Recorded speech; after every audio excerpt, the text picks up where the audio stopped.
Apple doesn't do a single thing the same way most other companies do. While other manufacturers went OLED, Apple stuck to LCD.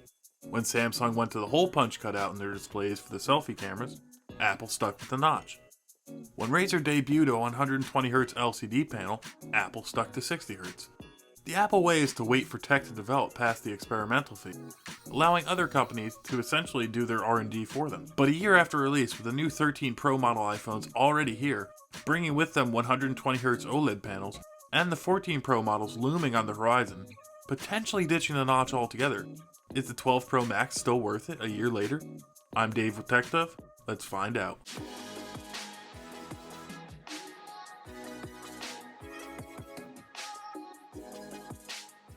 There was a time where the iPhone's biggest display size leap was from the 4-inch 5S to the 5.5-inch iPhone 6 Plus.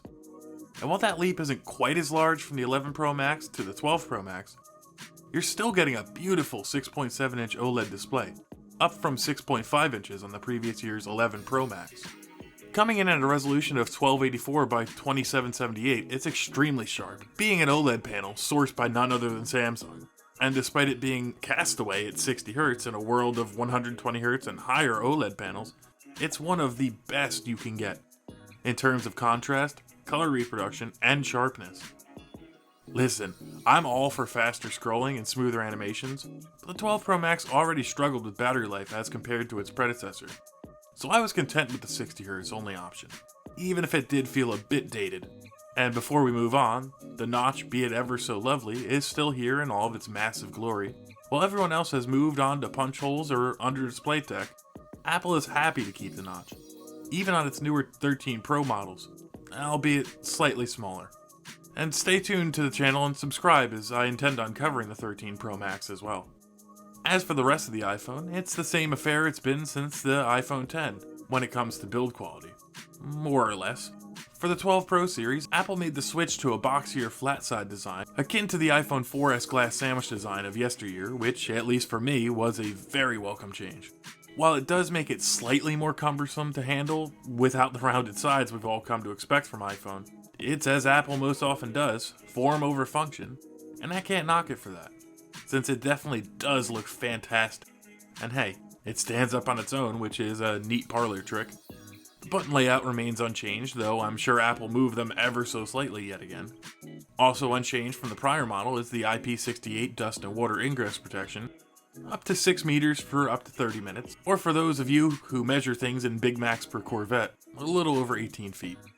Helping keep dust and water out is the flush-mounted Gorilla Glass on the front and back. Instead of being slightly curved as the 11 Pro Max was before it, we have two flat planes of glass, inlaid within the steel frame, which, while it does make repairs a nightmare, it does look and feel incredibly sleek. It feels every bit as premium as it looks too, with a weight of 228 grams or 8.3 ounces. This is one well-built phone. With Apple's $600 repair cost for back glass replacement, it ought to be. I'm not going to beat on a dead horse here. Yes, the iPhone doesn't have a headphone jack. This is 6-year-old news now. But what it does have is some rich, full-sounding speakers with plenty of bass. The mids and highs are stellar as well, easily beating out the Note 20 Ultra out of the box.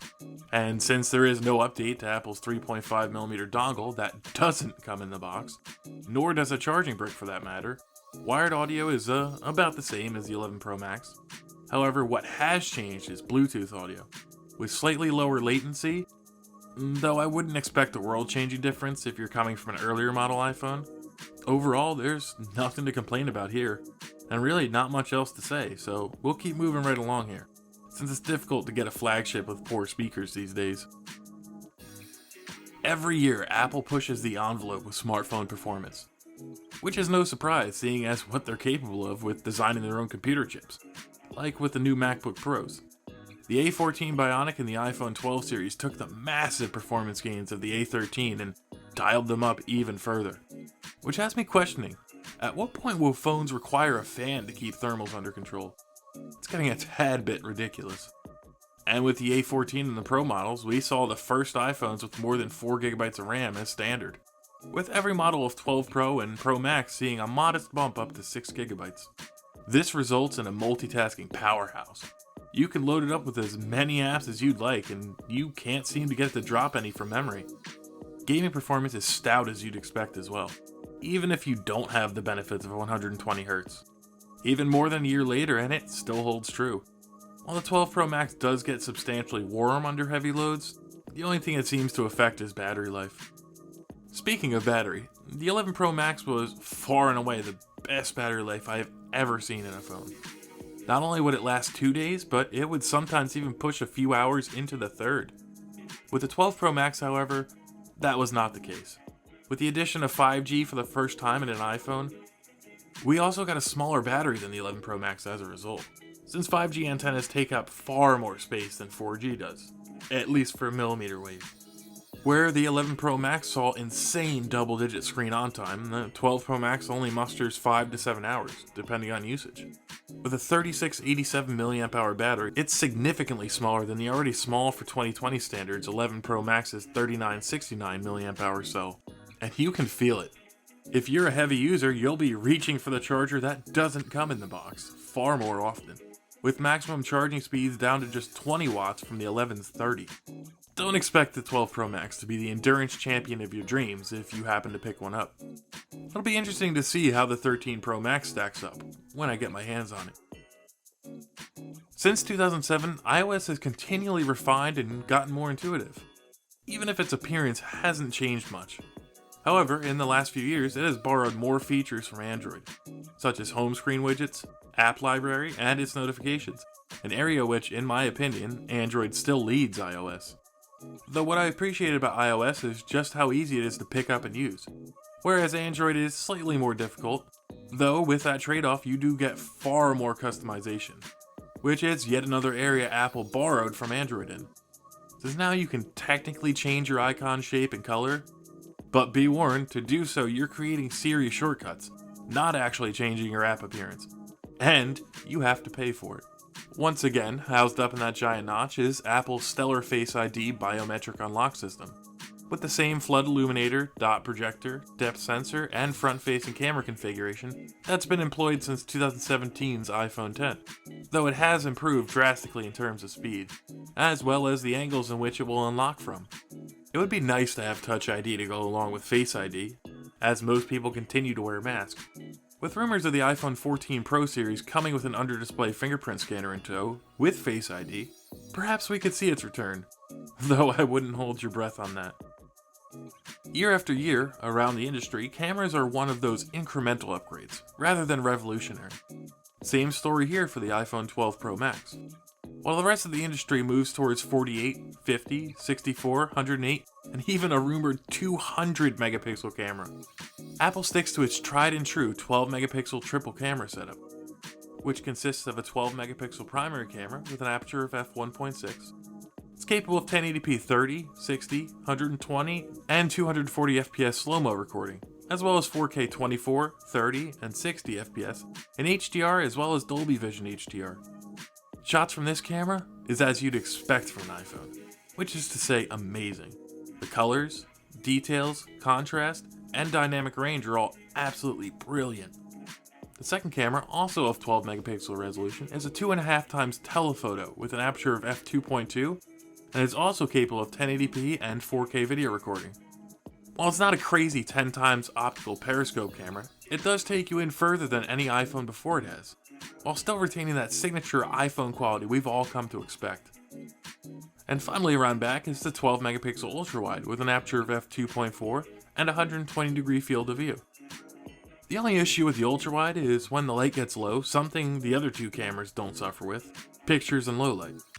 And even night mode from the ultra-wide tend to be excessively noisy and grainy, something the other two cameras, in my experience, do not suffer from. Paired with the three cameras is a 3D time-of-flight LiDAR sensor to assist with portrait mode shots, as well as depth information for night mode. I can't say I've noticed much of a difference from the 11 Pro Max to the 12 in this regard, but I'm no professional photographer either. If I was, I probably wouldn't be using an iPhone for it. And finally, there's the 12 megapixel front camera with an aperture of f2.2, which is capable of night mode this year, as well as 1080p 30 and 60 fps, as well as 120 slow-mo, It also brings 4K 24 and 30 FPS, as well as 60 FPS, which at the time was a first for a smartphone.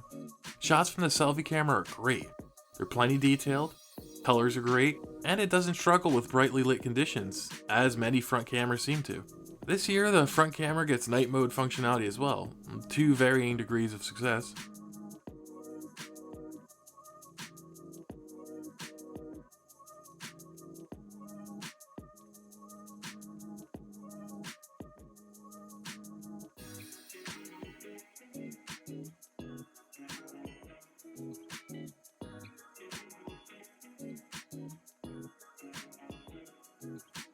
When the 12 Pro Max debuted in December of 2020, for only the second time in recent memory, Apple actually lowered the price. But at the same time, they actually didn't, since they removed the charger from the box as well as the headphones, which weren't very good to begin with, but they did allow you to listen to music right out of the box, if you didn't already have the adapter that also is no longer included in the box. Anyway, pricing started at $1,100 for the 128GB model, up from the 64GB on the previous generation, or $1,200 for the 256GB model, or $1,400 for the then top-of-the-line 512GB variant, which saves you about $50 per model.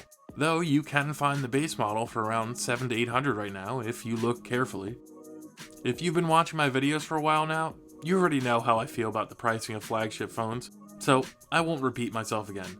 Suffice it to say, yuck. Apple played it safe, in a year where that was sort of the go-to, by sticking to their guns with Face ID and the massive dated notch, as well as the 60Hz refresh rate. But with the new iPhone 13 Pro models bringing a brighter, faster display, the only way I can truly recommend the 12 Pro Max is if you're coming from a pre-notch era iPhone, or if you can find a killer deal on the 256GB model or higher. Still, even with its flaws, even without the high refresh rate displays Android phones have been enjoying for nearly 5 years now, and Apple's slow adoption rate of innovative, cutting-edge features, the 12 Pro Max is one of my favorite phones of 2020, and if you can find it cheap, one that I have no issues recommending, even over a year later. Thanks for watching. Please subscribe if you enjoyed the video, and consider checking out my Z Flip review, as I have 2 folding phone reviews coming up next. Follow me on Instagram for behind the scenes and to learn what's next for TechDove.